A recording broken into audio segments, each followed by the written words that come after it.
So for the Santander British Grand Prix, one of my favourites, but it's my home country. This track, it's phenomenal, and it's got great history as well. The track is one of the older circuits, which for some reason has so much more character than the newer circuits.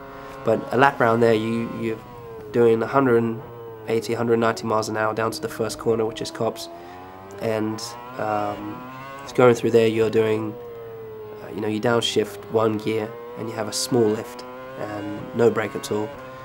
And you try to carry as much, you try to stay on the throttle, but you always have to bail out a little bit because you don't know where the car's going to really be able to take it. And you're going through, the car's bouncing all the way, you're pulling huge G-force, and it's so important that you get a good exit, so you've got to get to full throttle early. You're accelerating up to 190 miles, 200 miles an hour all the way up to Maggots, which turn 2, there's 3 parts, 3 corners in Maggots.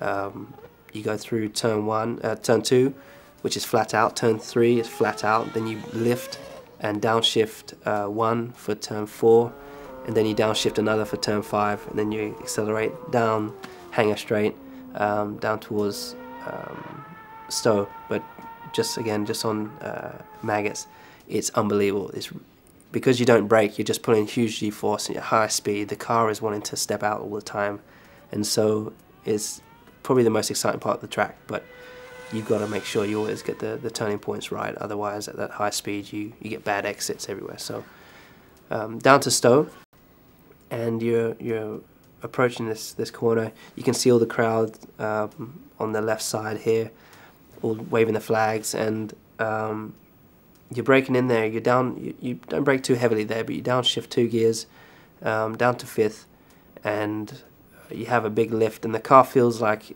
it's going to spin. The back end kind of comes out a little bit, but then with the downforce, it just sits down, and you can get back on the power, and you accelerate, kind of drifting it through the corner, and flooring it all the way down to Club Vale. Into here, it's one of the slower corners of the circuit, so there's not really that much grip once you get to the apex, but you have to take as much curb as you can. And then you're going through turn 9 and 10, the exit of Vale. You're shifting up through the gears, and again it's a very, very long right-hander, which you go from the inside and you let the car sweep out. But because it's so long but accelerating, the rear is always stepping out. We don't have traction control, so you're constantly correcting the car, and it's a place where you really have to be careful because you can damage your tyres a lot there. So, but it's so important that you get to full throttle as soon as possible to get a good exit all the way up to Abbey. Then you're approaching Abbey, and on the right hand side you can see a bank where there's a camper site where you see all the people that are in their camper vans up on the. I see my family always up there.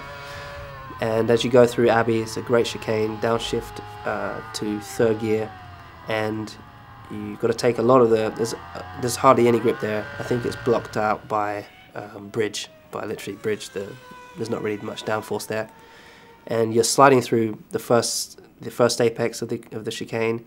You hit use as much curb as you can, and you've got to miss the second apex because you've got to be on power.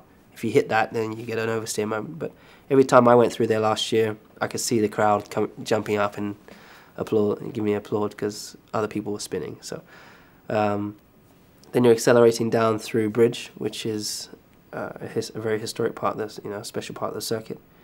I've always dreamt of going through Bridge, and you go through there flat out. It's actually quite easy going through Bridge, but what's not easy is the exit. You come out the exit, you've got to get it as much. You've got to get back to the right hand side as much as possible to then approach Priory, which is a blind corner. You come uphill, you can't see the apex, and it is probably one of my weakest corners of the F1 calendar.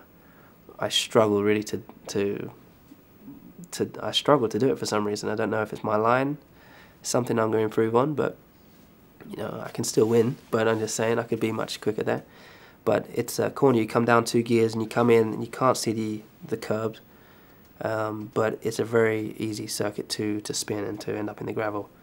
And then you approach Brooklands, where you turn quite early, you brake quite early as well to the apex. Very low downforce, but it's important that you keep the minimum speed up there. Then you back to Luffields, the last right-hander, which is very bumpy. You come in there and you hit the first apex and the car jumps, and then you come away from the curb like a meter or so, meter or two, and then the car begins to turn again after the jump, after the bump, and you get back down to power. You're accelerating facing the fans, and eventually the car will begin turning more, and you use all of the curb, if also a bit of the grass on the exit. It's so important the exit you get to have maximum speed by the end of the straight, and hopefully by then you come across the start and finish line and you see the crowd cheering and waving the British flag, and hopefully you have pole position.